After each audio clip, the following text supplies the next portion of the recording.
Magkapatid na anak ni pambansang kamao Manny Pacquiao may laban ngayong February. Si Jimwell Pacquiao may laban sa Amerika ngayong February 28. Si Eman Bacosa Pacquiao naman may laban ngayong February 21. Ang kaibahan lang, si Jimwell Pacquiao lumalaban agad sa Amerika. Samantala si Eman Bacosa lumalaban dito sa Pilipinas. Kaya suportahan po natin ang dalawang anak ni pambansang kamao mga boss. Malay natin maging world champion silang dalawa balang araw. Sa iba pang balita ayon sa report, Deontay Wilder being finalized ng laban kontra Derek Chisora. Pero hindi pa sila nagkapirma ng kontrata sa ngayon. Nagbigay agad si Tyson Fury ng prediction sa laban ng dalawa. Nakalaban ni Tyson Fury ng 3 beses si Deontay Wilder. Ganon din si Derek Chisora, 3 beses din niya ito nakalaban. Kaya alam ni Tyson Fury kung sino ang lamang sa dalawa. Ayon sa prediction ni Fury, mananalo daw dyan si Derek Chisora by knockout. Isa lang ang pamatay ni Deontay Wilder kapag tumamang isang suntok pwedeng matapos agad.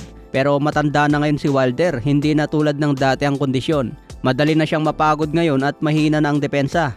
Kaya maraming expert ang nagsasabi, mas maganda kay Deontay Wilder kung labanan agad si Alexandre Usyk para kumita agad ng milyones at pwede na itong magretiro.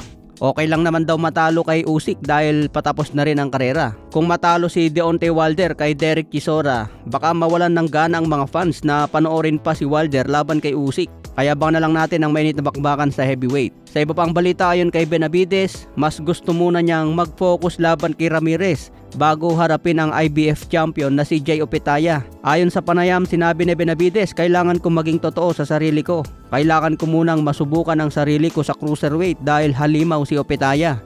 Ibig sabihin, aminado pala si Benavides na delikado at seryoso ang hamon kapag hinarap niya si Opetaia. Kaya mas gusto muna niyang mag-adjust sa bagong timbang.